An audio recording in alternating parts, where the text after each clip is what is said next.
Hey, guess what? It's time for Making Kayfabe with your hosts, Bryce and Dylan.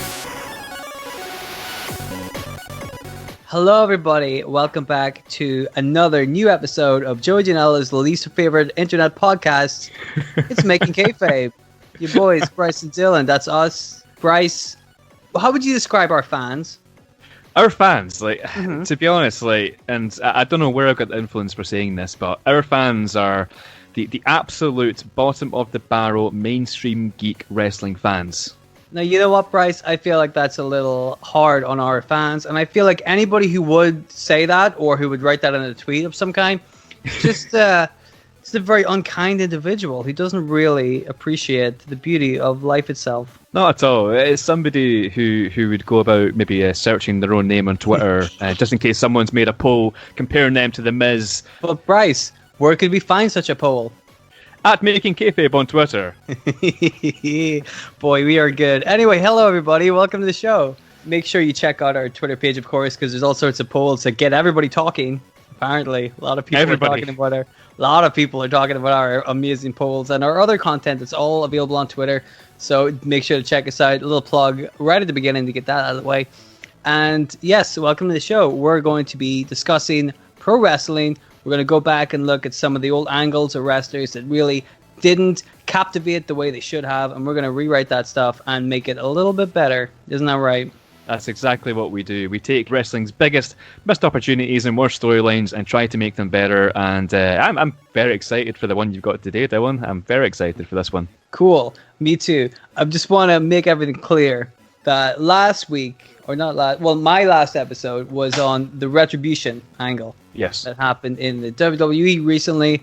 That was a big angle I rewrote. You know, a lot of stuff going on. It was very heavy, very gritty, very kind of like very in your face. And I thought lots of moving parts. Yeah, exactly. That's the best way to put it. There were a lot of moving parts. And I thought this week I'm not going to go quite as heavy, not quite as gritty, but still tell a fun, interesting storyline that should hopefully get the subject of my essay today over in the eyes of the fans. Now, Bryce, would you like to hear who I wrote an essay about? I would like to hear the subject of the essay, the title of the essay. The title of the essay is How to Make Test a Viable Superstar in the year 1999. Yeah, that's good. I am looking forward to this. Like, see, to be honest, like my knowledge of Test isn't great. To be honest, I know who Test is. Like, I've seen a lot of Test matches, but to me, like, he was always just a kind of like a fringe kind of character, and like he never he never won a world title. He never had any like really big feuds, and the big feuds he was a part of, he was kind of just disposed of by Triple H. But it's we're gonna get there. I don't know. Yeah, I'm sure we will. But especially in 1997, like, because this is just before I was watching wrestling. So, and when I started watching wrestling, Test was in T&A, not TNA, T&A. Yes. With Albert and Trish Stratus, and that's my earliest memories of Test. And then I really hit my when I really got into wrestling, he was doing the whole Test-icles thing with Stacy Keibler, and that was weird. He's a impressive looking guy. He he had the size, he had the build, and he could have went a lot further. He definitely could have went a lot further, and I'm excited to see what you do with him today. Well, that was kind of the thing when Test came in. Like, he was super green. Like, he was super, super green. So I think part of the problem there was that they were kind of giving him stuff to do that he either couldn't like fully do himself, or that just on the flip side was just uninteresting to the fans. So you're like, well, who gives a fuck if Test does this, right? Because it's not going to help Test. So like, why do it, But it's a good way to put him on TV. I'm like, you're cool, but like, if he's not learning anything, then fucking who gives a shit, right? Yeah, so, exactly. I'll tell you what, one thing I do remember about Test is he had a very, very interesting theme song, which nobody has ever known the lyrics to. Yes. And I'm gonna play it in the podcast now. So listen in, folks. This is the opening verse of Test's theme song.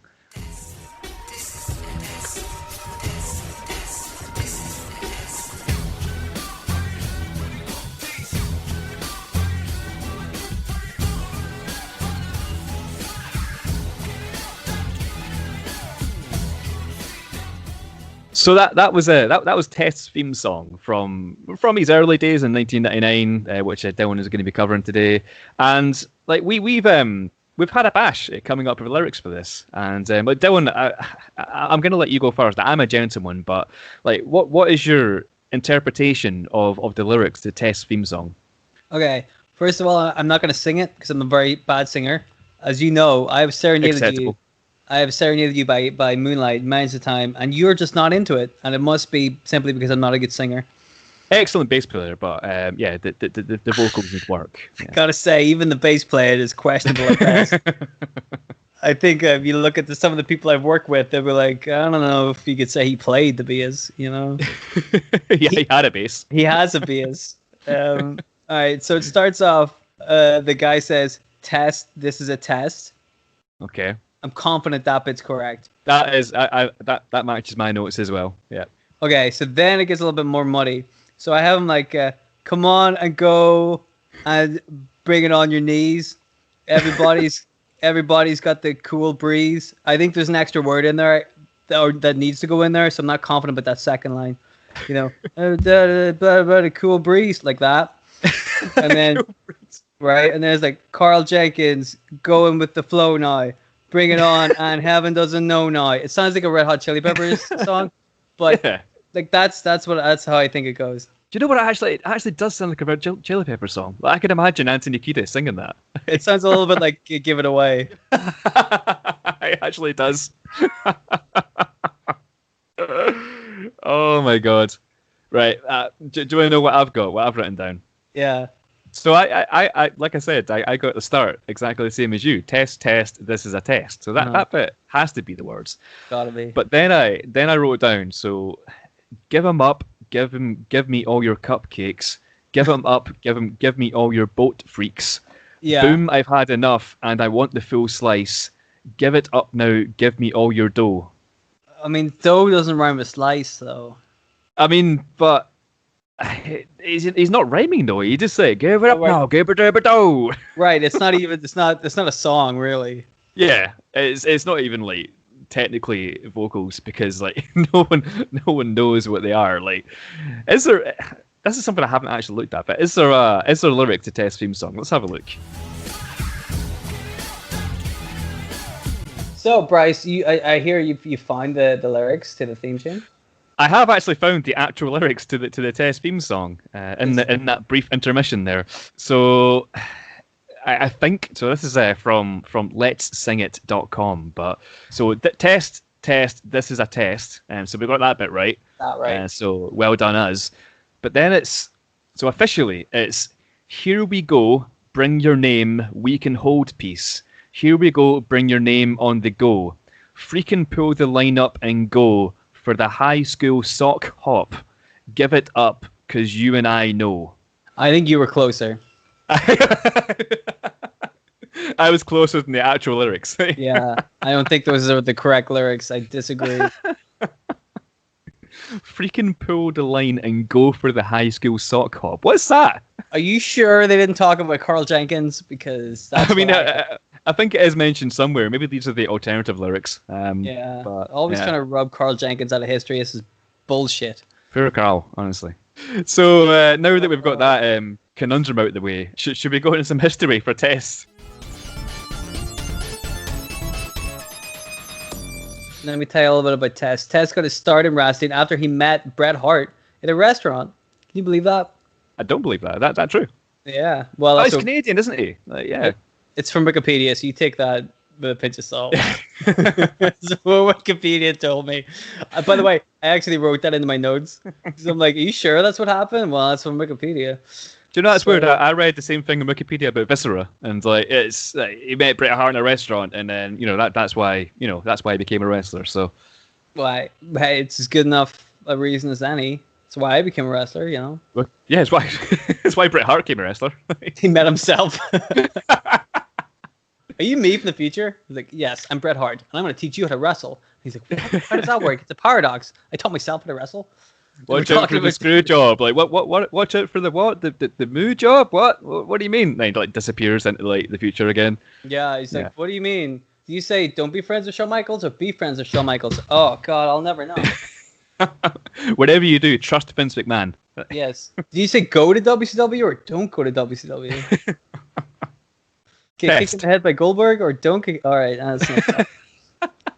We're talking about Test here. We're not the Bret Hart one's coming up. You'll get your Bret Hart goodness in season 3. Trust me. But for now, we're talking about Test, who everybody loves. So he debuted in 1997 as a pro wrestler, and he was first on WWE television, WWF television, on October 25th, 1998. So there you go. A year after he debuted as a wrestler, he's on Monday Night Raw. Well, he's on Sunday Night Heat, but he's on the big show, right? That's pretty crazy for 1 year into the business. Yeah. So on this episode of Sunday Night Heat, he is a bodyguard for Motley Crue. Now I know what you're thinking. Why are Motley Crue on Sunday Night Heat? The answer to that is I don't know. I like what the fuck are Motley Crue doing on Sunday Night Heat? And do they Is that legit? Yeah. What the fuck do they need Test for? Like you could just be on Sunday Night Heat, right? You've got Motley Crue, and it's the 2004 equivalent of booking like I don't know, like what's the biggest band in 2004, like the Killers, and like putting them on like Velocity. Right, like what the like, dude. This is the company that fucking put Limp Bizkit at WrestleMania. Yeah, yeah. They're putting Motley Crue, who I think we can all agree are better than Limp Bizkit. I'm not a big Motley Crue fan, to be honest with you. You know, they've got some good songs. What was the song I like? Girls. Good? No, Dr. Feelgood. That maybe that. Yeah, they had Home Sweet Home as well. I think it's called Home Sweet Home. That's a very good song as well, which Limp Bizkit covered actually. So there you go. Yeah, well, Limp Bizkit. Anyway, we're not talking about Limp Bizkit, so don't worry about. We're not talking about Motley Crue, Limp Bizkit, or Bret Hart. We're talking about Test. This is a perfect metaphor for Test's career, because like everyone's always talking about someone else, including us. I can't believe how easy it is for me to go off on tangents, and I'm already like 3 tangents in, and we're like a paragraph into the history. We need to reel it in here. Like, test. Okay. So that was in October. He was on Heat. So now he's a wrestler, I guess, because he was like a fucking bodyguard for Motley Crue. So now he's just a wrestler. So in December he aligns himself with The Rock, and then the week after that on Raw he has his first match on Raw. He teams up with The Rock to fight against Triple H and X-Pac. Now, dude, that's pretty good going. Yeah. Right? Your first fucking match in the company, you're teaming up with The Rock, and you're fighting Triple H and X-Pac. I mean, dude, it's amazing. That's not the main event as well, surely. You'd think so. On live television, because Monday Night Raw. Well, Motley Crue were on at the end, so they were technically the main event, but Motley Crue. So Test and The Rock, they won by DQ, but it's still a win. I mean, Test won his first match in the WWF, and it was with The Rock. He was teaming with The Rock, and he won his first match. I mean, that's pretty fucking good, right? Good start, yeah. As much as we were making fun of it, like, Triple H and The Rock were going, like, they were going places in 1998, early 1999. Like, that's the jam. And X-Pac had been around forever as well. These are big players, and Test right in the middle, Yeah, 100%. You would imagine Test is just going to skyrocket. You would imagine. Yeah, well, let me tell you, you don't have to imagine, because I'll paint the picture via words. In 1999, The Rock joins up with the corporation. So now Test is part of the corporation because The Rock is part of the corporation. So that makes sense. And at some point, I'm not exactly entirely sure exactly when he got the name Test, but do you know why he was called Test? Oh my God. This is a test for you. Yeah, that's a hell of a test. Ha ha ha. I can't even think of something funny. Like, just why was he called Test? I mean, the reason is pretty funny. Yeah. So because he was a bodyguard for Motley Crue, I guess he was like a roadie or something, So he would do a sound check. Ah, cool. Right, mic check. Yeah. Yeah, he would go up to the mic and be like, test. So they called him Test. Was he like a Pokemon or something? He can only say his own name. But like, you think about that, man. That doesn't make any sense. Like you're a musician. You've tested out microphones before. Nobody goes, "Hey, it's Test over there." Yeah, they don't call that guy Mr. 1-2. Right, because everybody does it in that industry. That's just a thing you do, right? Nobody's like, "Look at that cunt over there, fucking Test his microphone.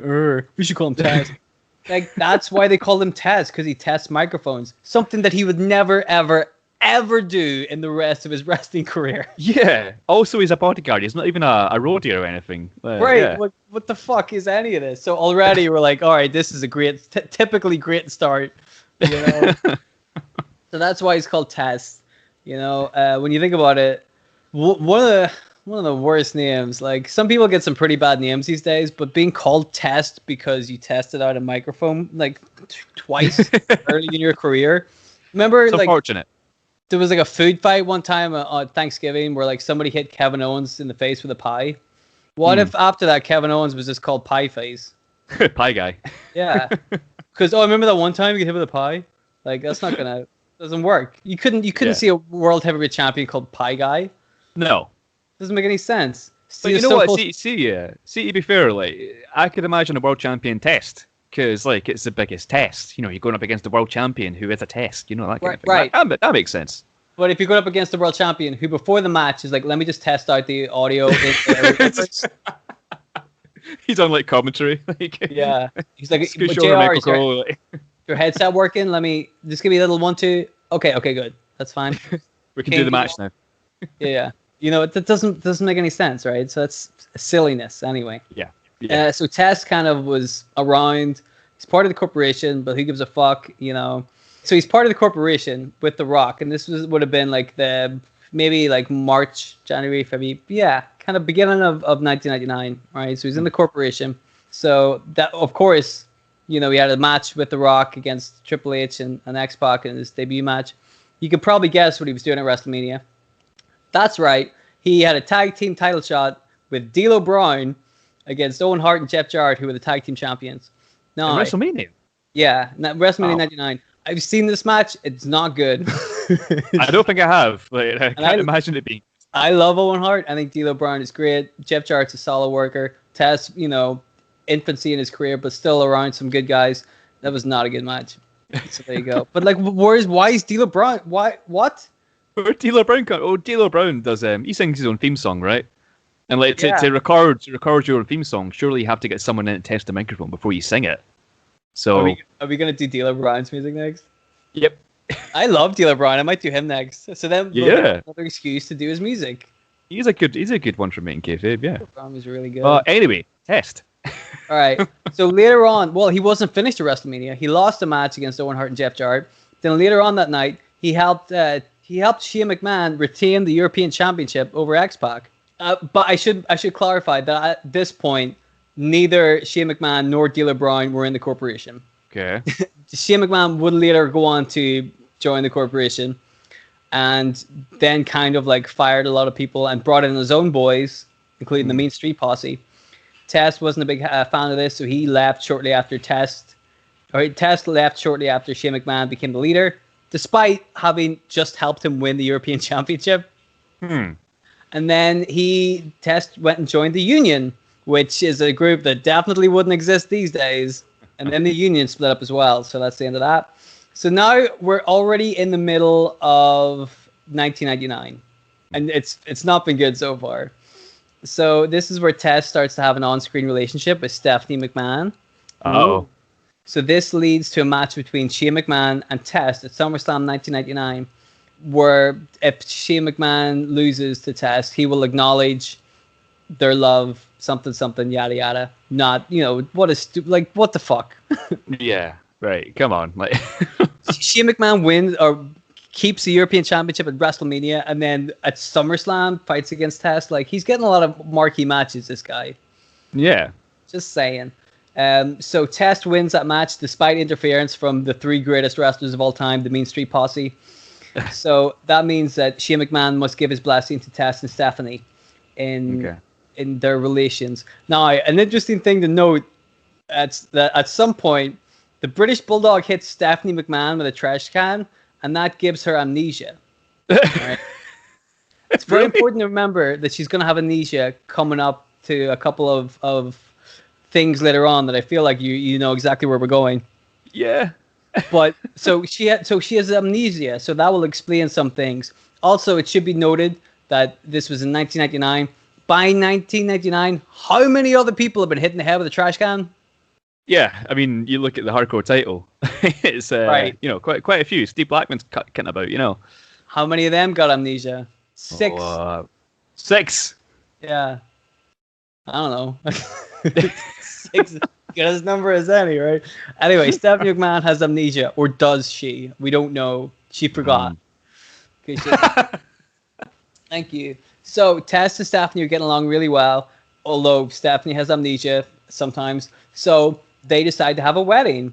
And not only are they going to get married, but they're going to get married on WWE television. And as we all know, every single wedding that's happened on WWE programming has went off without a hitch.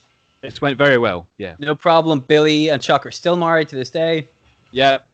Like Kane and Lita. Yeah, that went well. Yeah. That was a weird... that was a very weird one. Totally cool. All right, fair enough. Is this on Raw or Heat? Oh, this is on Raw. Motley Crue. On Raw. Yeah, of course. Right. Yeah. Sunday Night Heat's just a Motley Crue gig now. Motley Crue's hanging out, drinking beers, So, listen, man. You remember whenever you got married and your boss was like, dude, I know you're going to get married, but can you come into work real quick and do some work? Yes. Every time I ever got married, that's happened. So you know exactly what Tess went through, because on the night of Tess' wedding, he had to go to work. He had to fight Triple H. On his wedding night? On the night of his wedding. And he actually beat Triple H. Oh, really? Although the referee gave a really fast count just to screw Triple H over. But hey, Tess still got a win over Triple H. That's pretty big. And he's about to get married. So that's pretty good. Best night of his career, right? Yeah, you would imagine so. Yeah. It's not going to get any better than this, right? Well. So the idea is, Tess beat Triple H, but he didn't really, because it was like a fast count. It wasn't like a clean win. It had no build to it, because Triple H was on his way up, right? Yeah. So like him taking a random loss to nobody right now didn't make any sense. And it's going to make even less sense once I continue to tell you what happened later in the night. Tess is about to get married to Stephanie McMahon, and Triple H appears on the big screen, and he says, hey, I want to show you guys a video of what happened to us over the weekend or whatever. You're going to love this, Tess. So he shows a video where Triple H kidnapped and drugged Stephanie McMahon, drove her to Vegas, and forced her to have a drive-through wedding without her consent that legally married Stephanie and Triple H together. Seems legit. Totally cool. Stephanie McMahon clearly was fine with this as she turned on Test and aligned with Triple H. She's like, hey, the guy who drugged and kidnapped me and forced me to marry him without my consent, that's the man I love. That's husband material right there. Yeah. I don't want to be with the man who beat my new husband earlier on tonight. No. I want to go with the drug guy. So to this day, like in kayfabe, that is how it happened. That is how they got together. And like you've got the authority angle from a few years ago, and they're like the happiest husband and wife ever. And like in kayfabe, that's how it started. Like just remember that. Yeah. She had amnesia. Yeah. Oh, of course. Like but it's not like they're on national television or anything, right? No, but like that was silly. I mean, she didn't remember it. She had amnesia. Every time. Does amnesia mean that whenever you see like a video clip, like from when you had amnesia, you can't? It's just blurry. Is that how it happens? Every time we get into like a pickle on one of these stories that we can't explain, we just be like, "Oh, you had amnesia." Yeah, I like it. Joe Janela thinks he's the greatest wrestler. Oh, he's got amnesia. Joe Janela thinks he's a wrestler. He's got amnesia.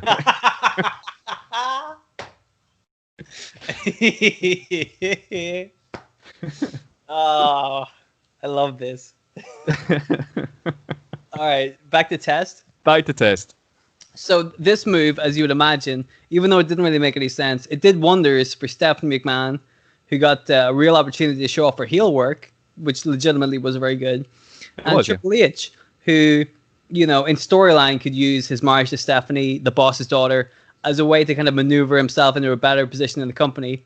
And obviously, to do that in real life as well. Doesn't do anything for Tess, though, does it? Tess looks like a fucking idiot, to be blunt with you. So now Tess starts to feud with DX, but let's be perfectly honest with you guys. It's like 1999. So who is feuding with DX and coming out of that looking good? No.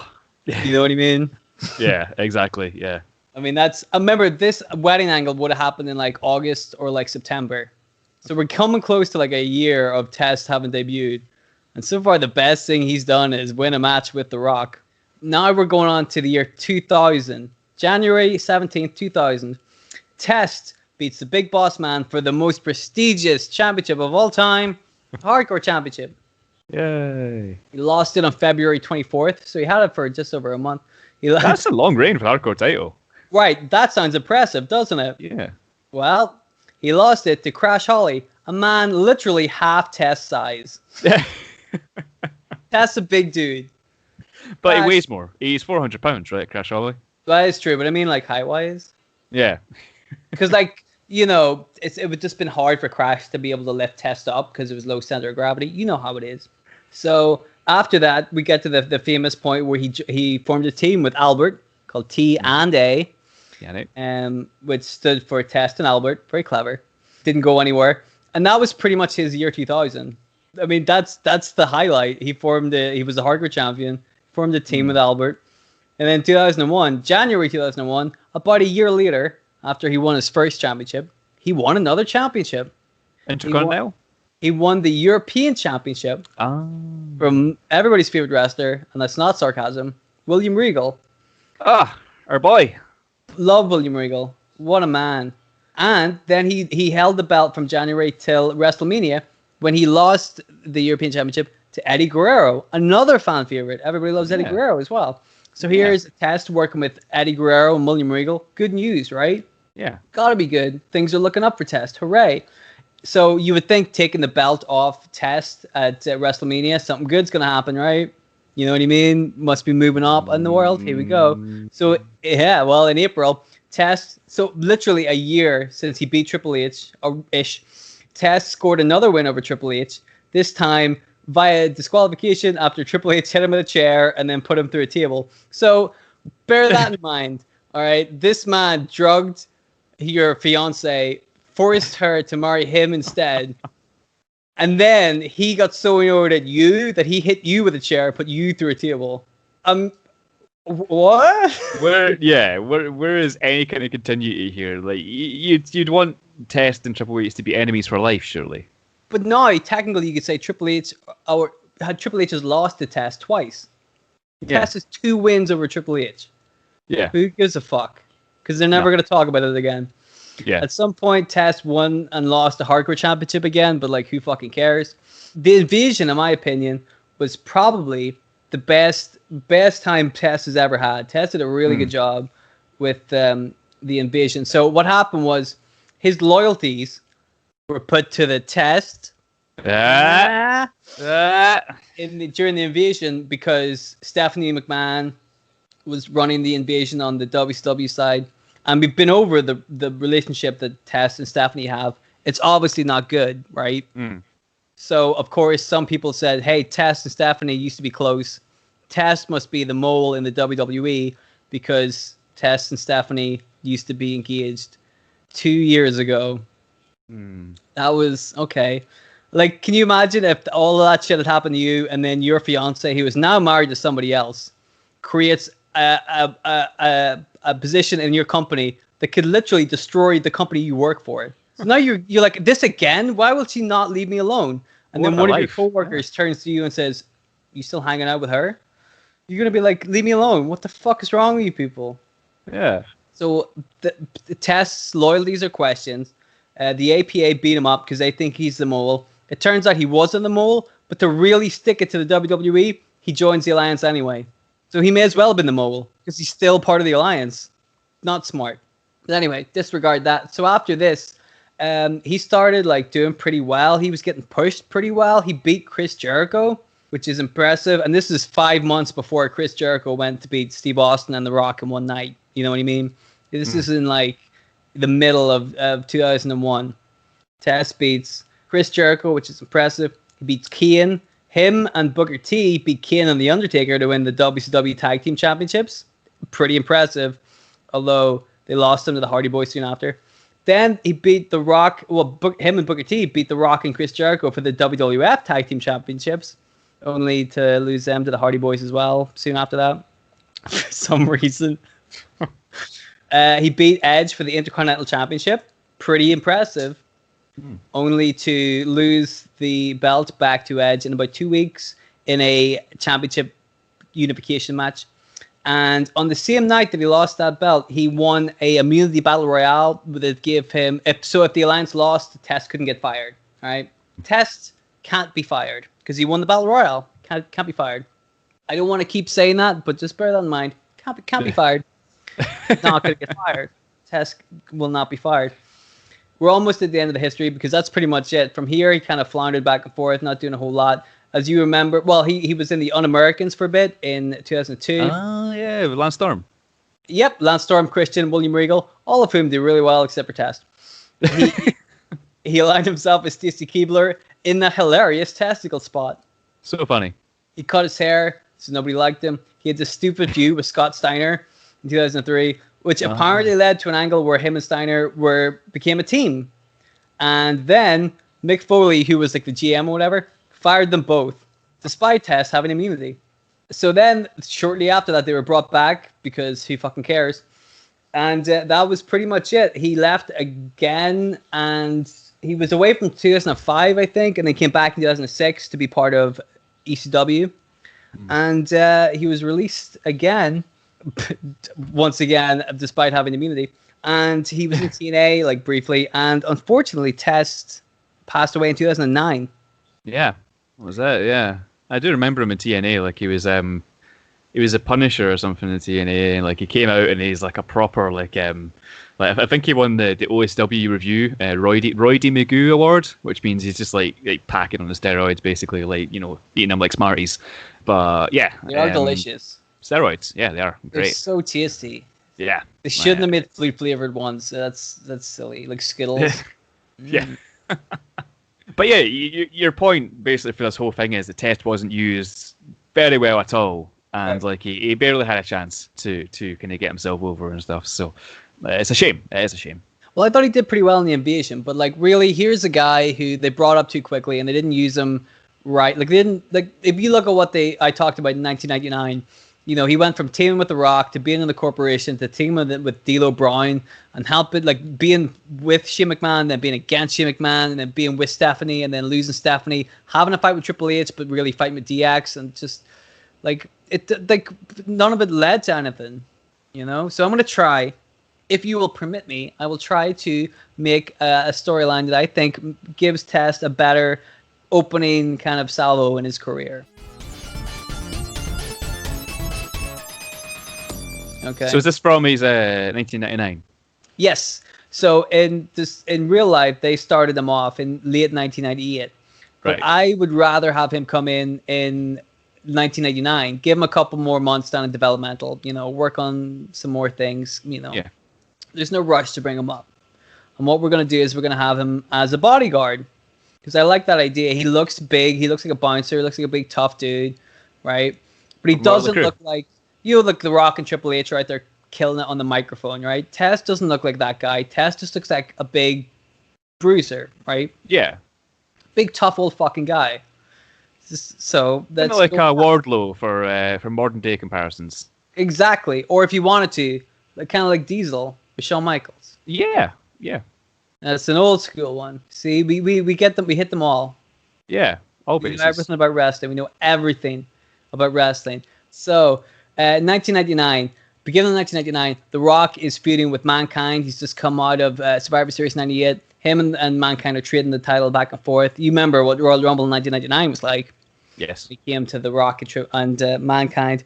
Good Lord, you know, they hurt each other quite a bit. And then at some point, you know, The Rock wins the belt back off Mankind. So I think what we're going to do is The Rock wins the title off Mankind at Royal Rumble. Then he wins it back during the halftime heat show. So Mankind is the champion heading into their February pay-per-view, which I believe is called To Valentine's Day Massacre. 1999. Great name. So what we're going to have is we're going to have Test make an appearance in that second match. It'll be the second... Yeah, is it... Well, maybe it'll be The Rock's third match with Mankind in 1999. Anyway, doesn't matter. During The Rock's match with Mankind in 1999 at St. Valentine's Day Massacre, in a last man standing match, Test interferes to help The Rock win. Okay, In real life, what happened was it was a draw, so nobody won. And then next night on Raw, The Rock beat Mankind for the belt. So I'm like, well, why do that when I just have it at the pay-per-view, right? Ridiculous. So Test helps The Rock win the belt back. And of course, The Rock calls Test because he's a Test. If you want to get to The Rock, the champion, you got to go through the Test, easy. I mean, that is a much better way to name Test, but you couldn't have made anything worse. So yeah, that's what I thought. That's what I thought it was. That's what you thought it was, right? Yeah. It's just, you have to test yourself. That makes sense. No, it's a fucking microphone bullshit. It's a fucking roadie, yeah. That's got to be bullshit too. I think that and the Bret Hart story, they got to be fake, right? It's just, someone just put him in there for a laugh, yeah. That's got to be some bullshit. But anyway, so yes, Test is now, the bodyguard for The Rock. Then at WrestleMania, of course, in 1999, Rock fought Austin for the championship. Mankind was a special guest referee, so that works out perfectly. Test could try to interfere in the match on The Rock's behalf, but he's got beef with Mankind, so Mankind is gonna, stop Test, and Austin ends up beating The Rock for the championship, which he really did do in 1999. So obviously from here, The Rock and Austin are still pretty hot at each other. The Rock is angry at Test for not helping him enough in their match. So there's still a little bit of heat between Mankind and Test. At Backlash 1999, we could have Test fight Mankind in a hardcore match. You could have Test win that, but just barely. You know what Mankind's like. It's very hard to beat that guy. So this, ironically, is kind of like Test's test. You know what I mean? Test for Test, yeah. Yeah, to see if he can hang out with the guy. Like, if you can beat Mankind, you can beat anybody in the WWE, because that guy takes a lot to put him down, right? So Test manages to win this very hard-fought, kind of match, but he, he's not really like a face or a heel. He's like a bodyguard, right? So he's like, hey, man, I don't really care much for you, Mankind, but I see exactly the kind of, I know how hard that was. It takes a real man to take that kind of beating, fair play. And shakes Mick's hand at the end of it, just as a real kind of acknowledgement kind of thing, But The Rock isn't happy about this because The Rock's still pissed at Mankind. Also, at the same time, backstage, Test is starting to kind of develop a relationship with Stephanie McMahon. But you can also kind of tell that, like I said, Test's kind of like he's more of a quiet dude, very serious. So he isn't exactly making Stephanie McMahon fall in love with him, if you know what I mean. The two of them get along really well backstage, but you can tell that he is more into her than she is into him. Okay. Right. So he's always trying to hang out with Stephanie and stuff like this. So The Rock is double unhappy. He's like, you lost to Mankind. You're hanging out with this girl who's the daughter of the boss. I've had enough of you, Test. Plus, at the same time, this is The Rock starting to go into his face turn. Right. The Rock's really gonna. So he doesn't really need a bodyguard. That was just kind of an angle. So The Rock's going to say, hey, man, I guess I don't need a bodyguard anymore. You go do what you want to do. They kind of split amicably. There's no anger between Test and The Rock. But, hey, it's business, right? Bodyguard, you can hire a bodyguard. You can fire a bodyguard. That's the way it is. Test gets that. Triple H also gets that. Triple H sees this. He knows a good... you can say what you want about Triple H, but he can see a good thing coming. So... he decides to hire Test to be his bodyguard, right? Test doesn't care, right? Money is money. Doesn't matter if you're a heel or a face. Money is money, right? He's going to be a bodyguard. So you can have The Rock continue to kind of turn face and Triple H doubling down and being a heel. Triple H also, because he's a cerebral dude, cerebral assassin, if you will, he notices the kind of blossoming romance between Test and Stephanie McMahon. So if you were Triple H and you've hired Test as your bodyguard, what would you do right now? Make the move in Stephanie McMahon. Correct. Yeah. So Triple H hit her with a garbage can. What, you give her amnesia? Don't be ridiculous. Never remember. So Triple H can see that Test really likes Stephanie. So of course he's like, I'm going to make the moves on Stephanie myself. And she kind of Triple H, in contrast to Test, we all know that Triple H is very good on the mic. He's very good at talking. He's very good at talking, right? We can all agree. He's kind of got this charm and this personality to him that Test necessarily might not have. So he ends up winning over Stephanie McMahon, and Test is a bit annoyed. But the problem is, Triple H realizes, of course, that this annoys Test. And he, say what you want about Triple H, but he loves annoying people. So, now he's employing this guy, and he's annoying he's annoying him by going out with the girl he loves, right? And Test can't do anything about it. Test has to do whatever Triple H tells him to do, because Triple H has given him a very interesting contract. You know what I mean? Yeah.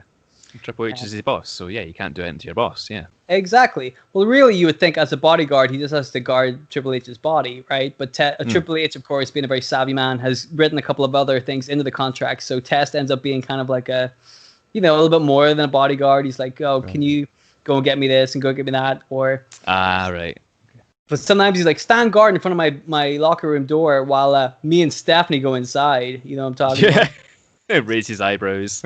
Yeah, but he just makes like Test stick around and see all this shit that he's doing in front of Stephanie, and Test just has to stand there and take it. You can see his little heart breaking, and Triple H knows this, so he's enjoying this. But he also realizes that Test is a really good bodyguard. He's really good as a guy to, do his dirty work for him.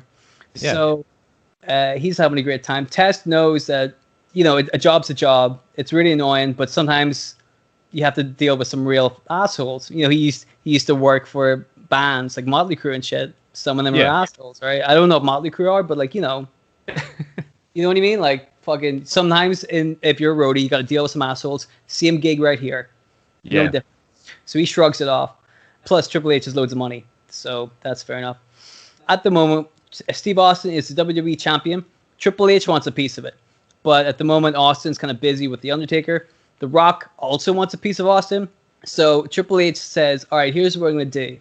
Test can take out The Rock, and then later on he can take out The Undertaker. That way, Triple H can just sail straight to the top.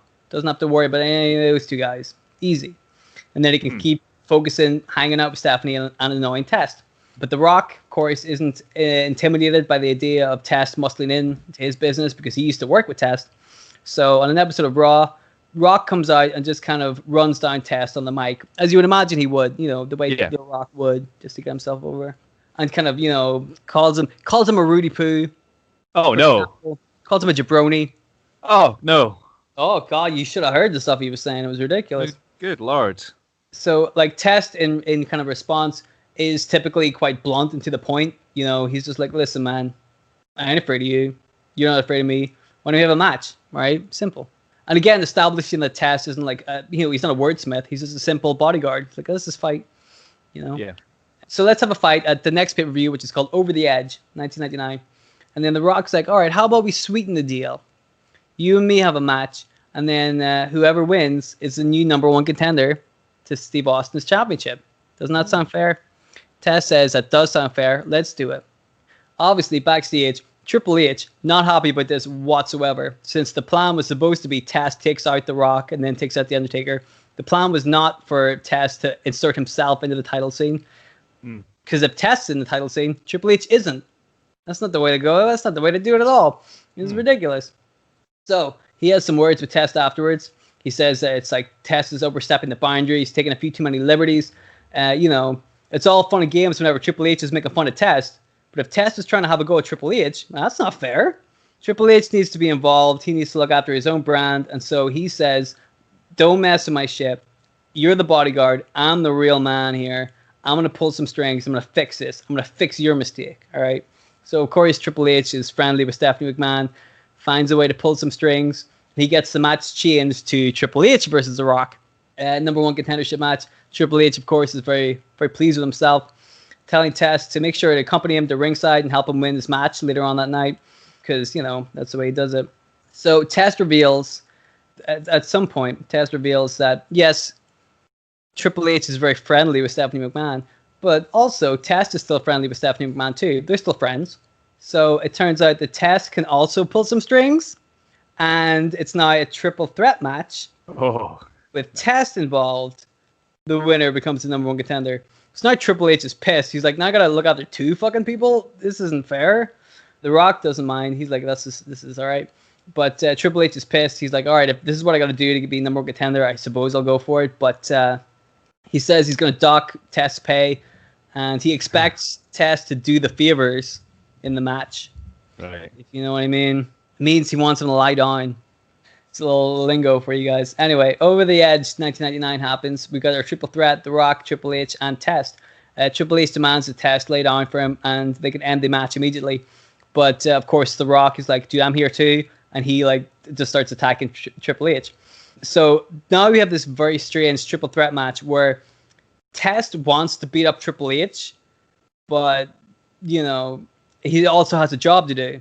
Triple H is the one. Remember, he gave him that very lucrative but interesting contract earlier. Mm-hmm. So Test feels obliged to like beat up The Rock, and Triple H is taking a step back, and he keeps intervening because Test is either beating up The Rock too much or not enough. You know what I mean? At some point, Test will be beating up The Rock, and then Triple H is like, "No, beat him up more, really kill him." But then once Test starts to beat up The Rock and goes for a pinfall, Triple H is like, "No, that's too far.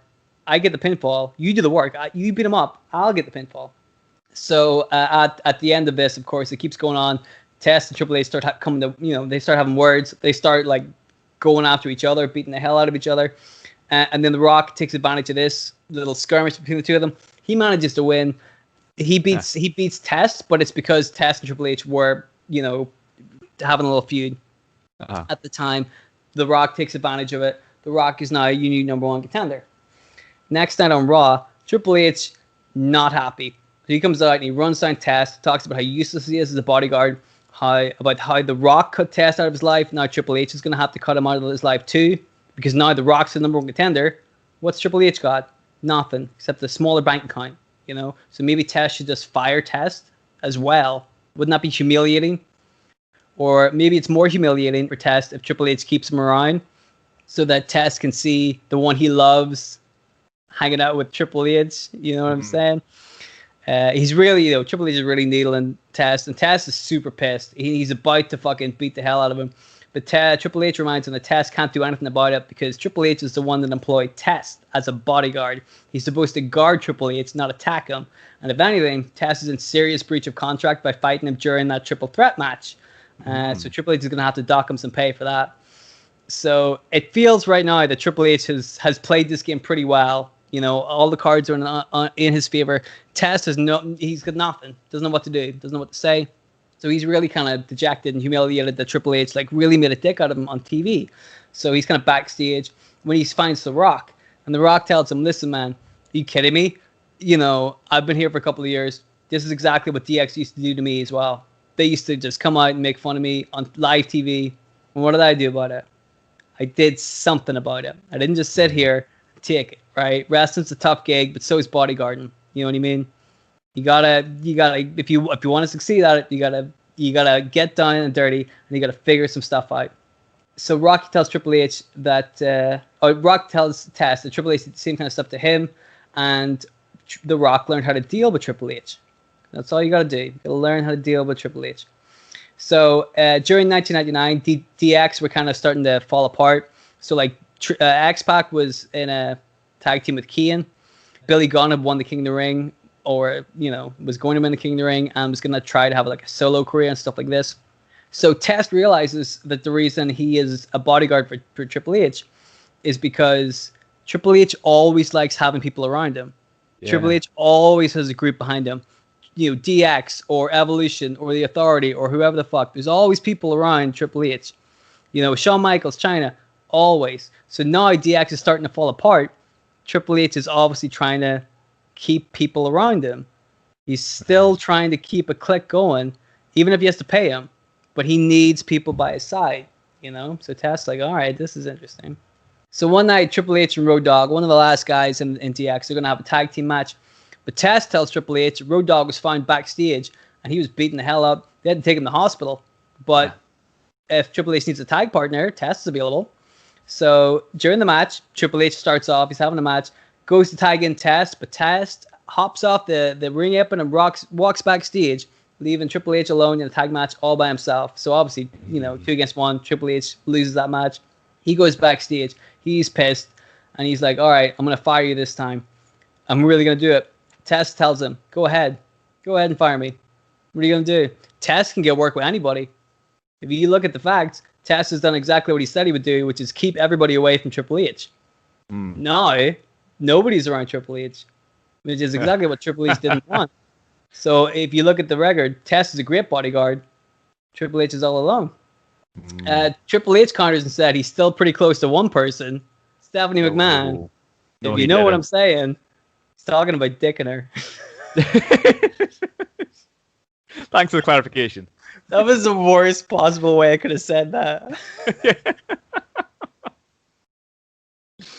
That's a phrase over here. I don't know if that's you know what I'm talking about, right? I think he made it very clear with that line there. Yeah. Just in case there was any like ambiguity about the whole thing, I could get even clearer if you want. No. Continue. When a man loves a woman, right?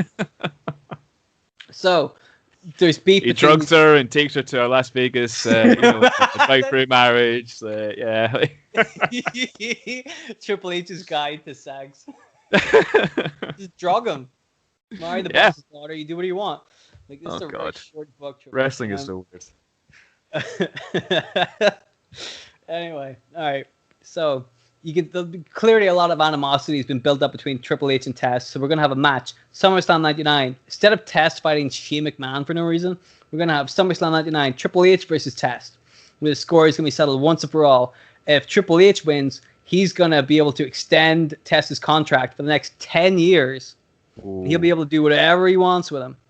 10 years. But if Test wins, he's out of the contract entirely, and he'll have beaten Triple H, which Triple H would hate. So that's like a measure of revenge right there.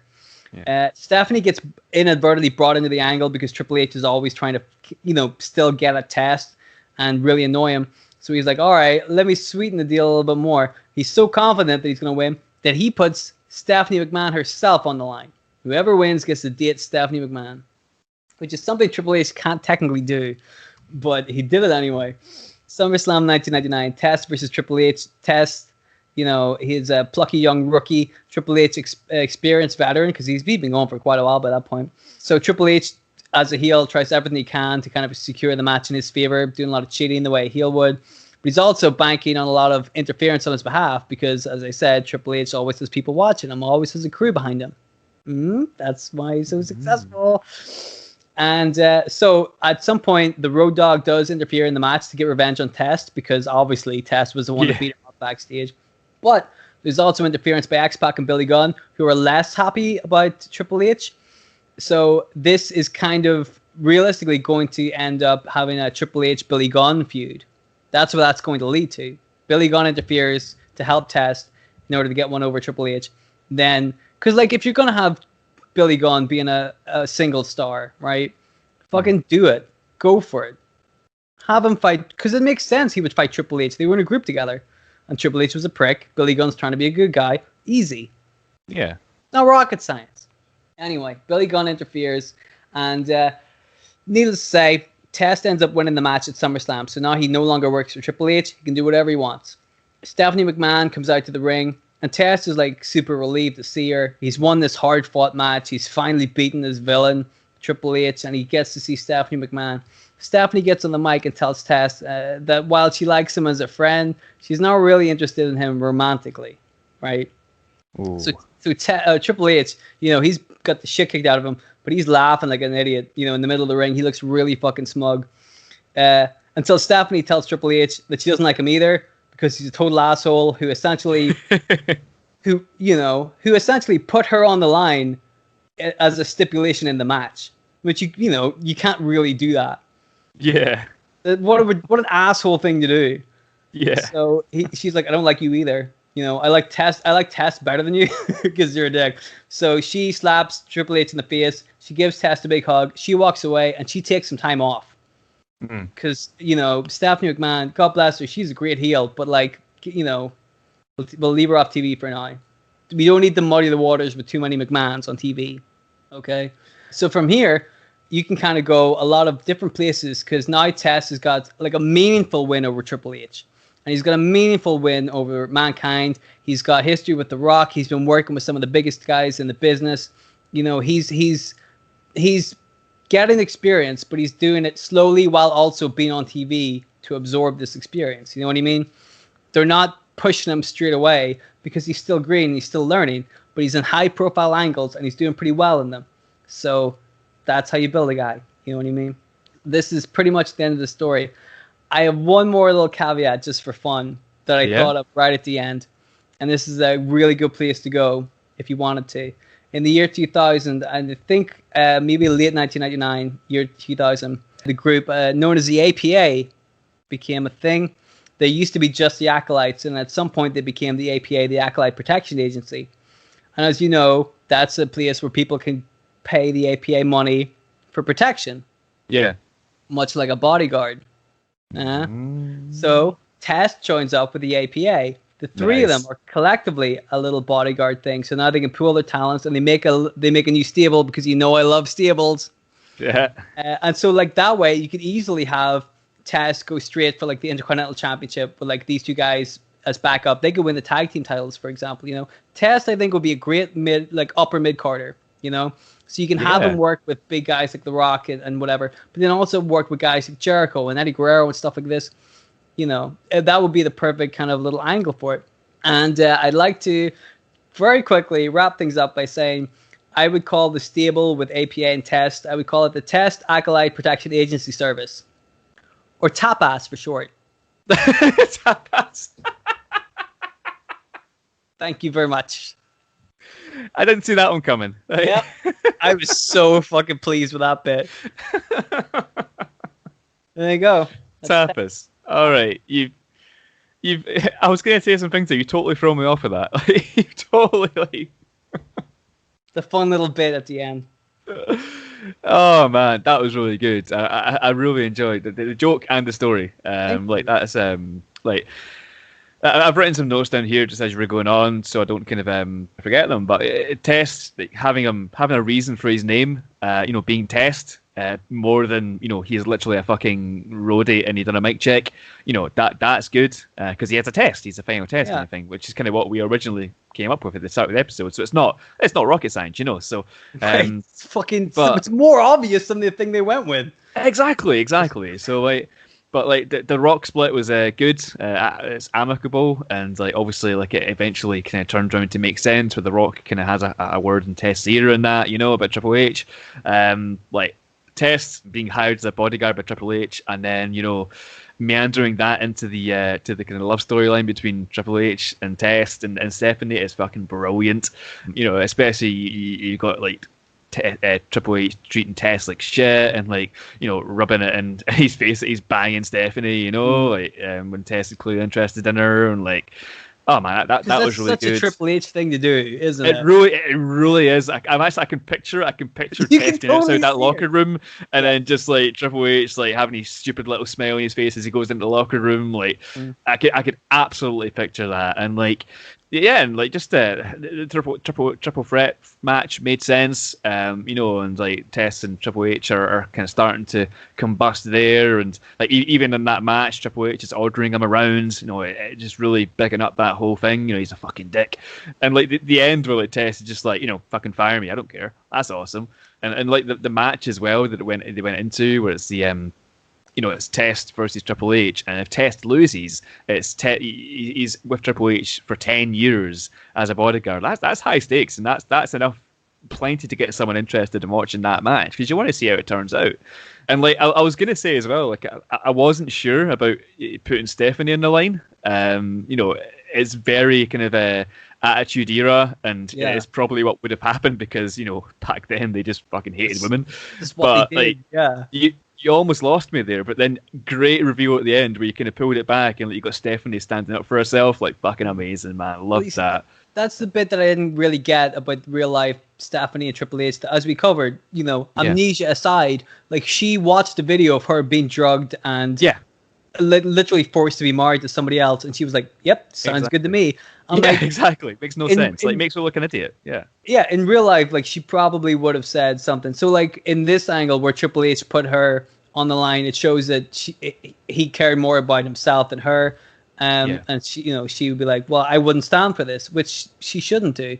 He's making her an object basically. Like she's on the line. Like Stephanie's no, man, that's incredible. You've set you set Test up for a hell of a career, especially if he gets linked up with Tapas. I love that. I was so proud. And it's that's the best part. It's such a silly joke, but what I like about this, and you can agree with this too, is that we've been doing this for a while now. We've been doing different storylines, and they're all different. This bodyguard one seemed like it would be a perfect mix for Test. It's the kind of thing that you couldn't really do with anybody else. But how easy would it have been for me to just come in and say, hey, Test fights with The Rock and Triple H, and then he beats Austin for the championship, and he is champion forever. That I guess would put Test over, but it's not a fun story. It doesn't work with him. Yeah. I think it's more fun to do things like that. Because in my storyline, Test doesn't end up being any champion in the first year of his run, but he looks way better than he did in real life.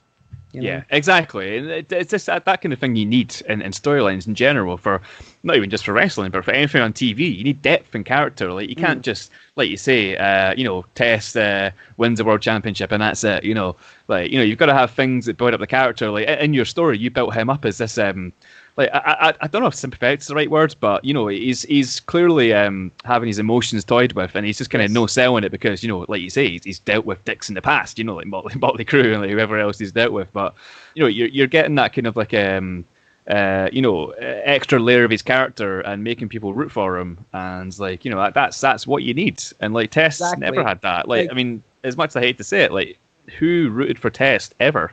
He didn't have any. That's one of the things about him. He was good in the ring. Like he's not like technical masterclass or anything. But for the height of him, and he could move okay. He was competent enough. He wasn't terrible.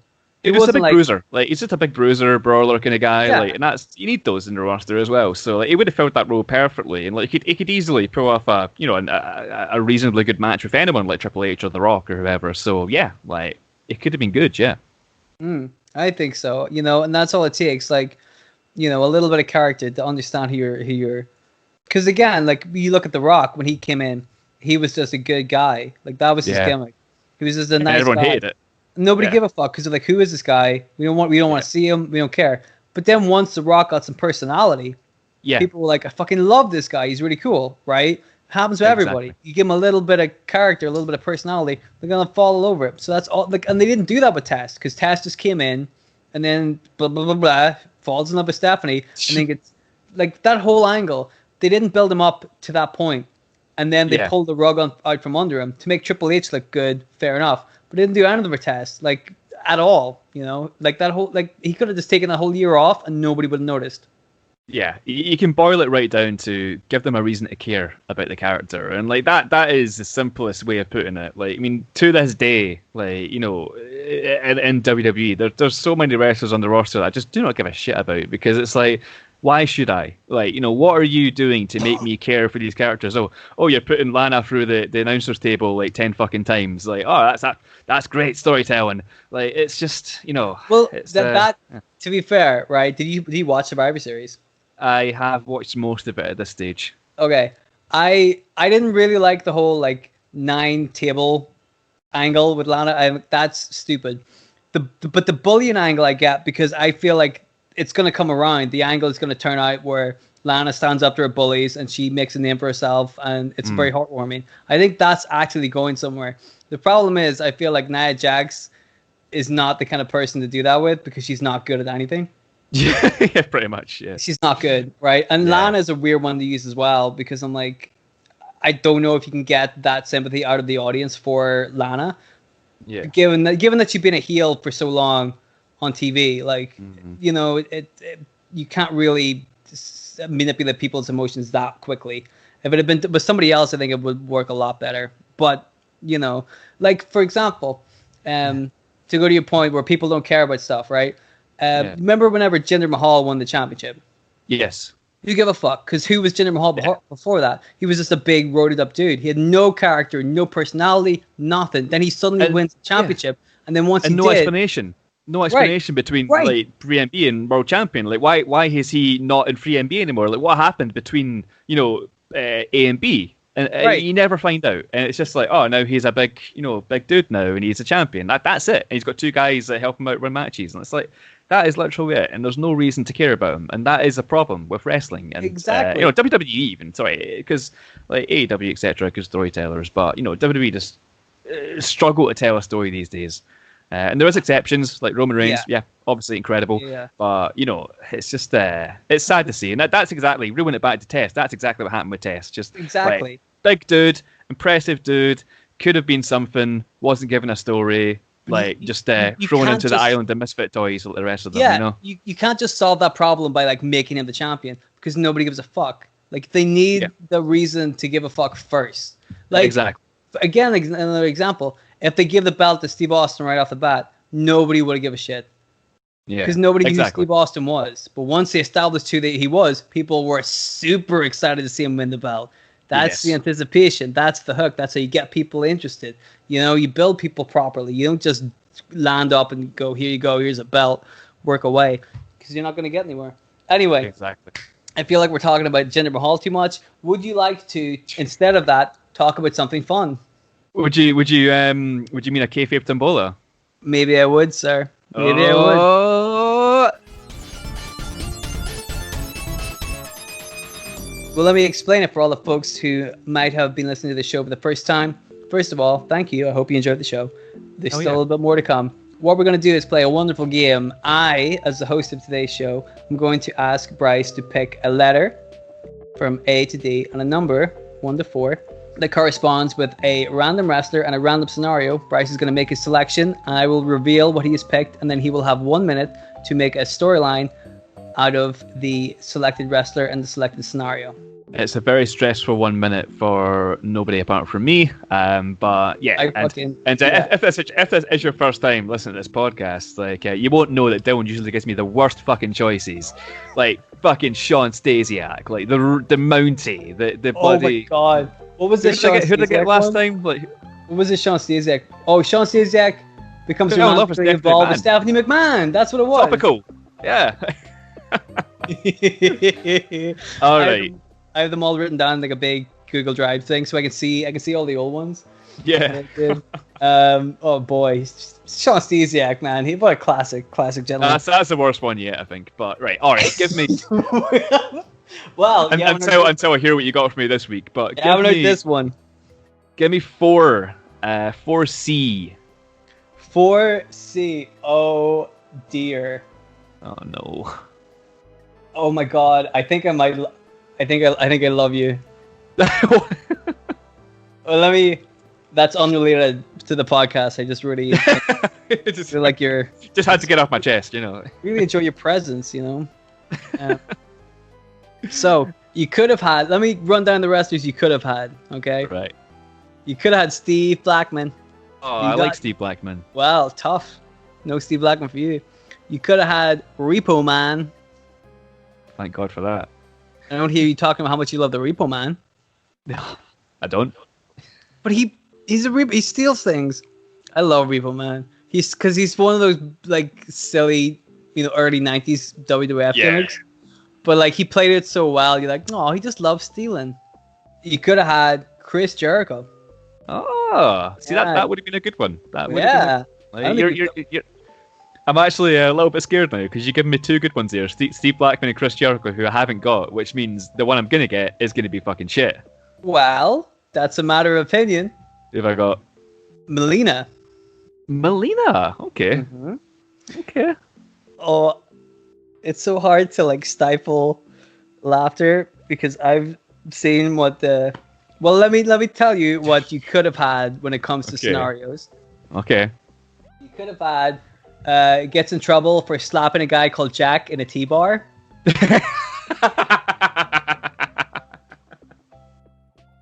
Okay. That's an old callback. You peaked for that one. If you are new to the show, go back and listen to Retribution. It'll all make sense. You could have had a secretly an alien trying to adapt to human life and trying to figure out how to become a professional wrestler. Okay. Which interesting, but that's a bit like Chris Statlander. Yeah. Could have had has an accident involving their pyro entrance. Okay. but you didn't. You got. What did I get? I think you got the absolute stupidest gimmick that I've written this week. I don't know if it's ever, but you have to write a story in 1 minute about Melina, who has a new gimmick. Where she has a new gimmick where she thinks she's a World War II fighter pilot. I'm so unspeakably happy that you picked that. You have no idea. I do not share those feelings. She thinks she's a World War II fighter pilot. That is correct. Bryce, would you like me? Are you ready? No, I'm not. Bryce is gonna have 1 minute to. I'm gonna explain the rules very slowly, so Bryce has lots of time to think this over. Bryce is gonna have 1 minute on the clock to try and come up with a really good explanation as to why Melina would want to be a World War II fighter pilot.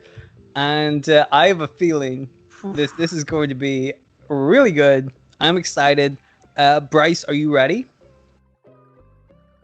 That's a yes. That's 100%. Go for it. Fuck okay. it. Let's see what kind of bullshit I can spin here. Exactly. You just gotta go for it, okay? So I'm gonna count you down from 3. Okay, here we go. 3, 2, 1, go. All right, so Melina was an M&M with Joey Mercury and Johnny Nitro, and like she was their valet, and that's kind of where we're starting the story. So once they have a tag team match, M&M versus whoever, and they go backstage, and Melina goes and does her own thing for a little while, and like just as she's doing that, she gets hit in the head with a trash can, and she gets amnesia, and like Joey Mercury and Johnny Nitro don't see this happen, you know, and it's something that they don't have a clue about. So the next week on SmackDown or whatever. You know, they get a little promo together, and they're about to go out to their match. They've got M&M have got another match, and you know, Johnny Nitро's like, "Hey, Melina, are you coming along?" And Melina's like, "Yeah, okay, 2 seconds. I just need to go to my plane." And then Mercury and Nitro are like, "What? You're plane?" It's like, "Yeah, I'm a fighter jet. You know, I'm a World War II, fighter jet pilot kind of guy." And they're like, "What the fuck's wrong with you?" And then that is That's it. I can't think of a way to end that story.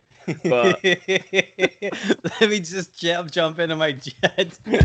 I'll be right there. I'll be right in the arena. I just have to jump into my jet. That would take me even longer to get into and drive into the arena than it would to just walk over there. Yeah, that is a curveball you threw me there. Like, oh my god! Because here's the thing: the last couple, I felt like a lot of the storylines I was coming up with were a little bit too like stuff that already happened, you know, like poking Rey Mysterio's eye out, and like the pyro entrance, or falls off the Hell in a Cell, gets involved with Stephanie McMahon. This is all stuff that really happened. So I'm like, I need to write a couple that are like out of the box, that nobody that's out of the box. Because I, honest to God, like, what are the chances you would have picked the World War II fighter pilot one? I mean, 1 in 4. Like. Oh, it was so good. Oh my goodness. Anyway. I mean, like, yeah. Anyway, that happened. I'm very happy about that. Listen, guys, if you enjoyed the show, please let us know. We are on Twitter at Making Kayfabe. We're also at Gmail. You can send us emails at makingkayfabe@gmail.com. And if you would like to send us suggestions for tombolas, in case you liked the idea of a fighter pilot as a wrestler, or maybe you have other different suggestions, feel free to email us to them. Please do. Check us out on all of I can't keep doing this every week. Like, please give Dylan better suggestions. Yeah, seriously, dude, I need them, and I'll take them, arms wide open. Please make sure to check us out on all of your favorite podcast hosting websites. Give us a little 5-star review. That really helps us a lot. We really appreciate that. Also, check us out on the YouTube. Subscribe, share. Let people know about the amazingness that is Making Kayfabe. Because like we said, dude, we love doing this, but it's the response we get from the fans that is so sweet and really encourages us, really helps us come up with wonderful ideas such as a World War II fighter pilot. It really... It really warms our heart, dude. Like, all seriousness, all jokes aside, like, it's amazing to see the kind of support that people have shown us, and we love it. So you know, that kind of stuff really helps us out. A little 5-star review, or just even a retweet or a like or something like that. It sounds silly. It all helps, you know? Yeah. So like, it does, and like I want to give a quick shout out to our buddy Tyler, who's made us an excellent T-shirt, which we're very, very, very excited to show you guys. We're going to be releasing the first ever Making Kayfabe T-shirt, in a couple of weeks now. So keep an eye out for that. Tyler's design is a really cool design, and we're really excited to show you guys, what it is. Yeah, we've seen like the preliminary designs of it so far, so it's not even like totally finished, and we don't want to brag, but holy shit. It's the best T-shirt we've ever seen. Yeah, unbelievable. Second best T-shirt. The best T-shirt I've ever seen was Bryce's mock-up design of this. Keep your eyes peeled to our Twitter page, and everything will be revealed in due time. Let's put it that way. Exactly. But no, thanks for tuning in, guys. We've got a couple more episodes left of season 2 coming up. Got one next week and the week after that. But yeah, and then between season 2 and 3, we're going to bridge the gap a little bit. We're going to be releasing bonus episodes just to kind of bridge that kind of New Year, kind of Christmas kind of period, and then we're going to kick right back into season 3. So 2 more episodes left of season 2, and then we'll keep you updated on the Twitter page and through the podcast, obviously. Yes. So subscribe and share and let everybody know all about Making Kayfabe, because the people need to know. They need to know. Need to know. That's it. That's all I gotta say. Yeah, make sure to check us out in the next episode. Bye. Bye, guys.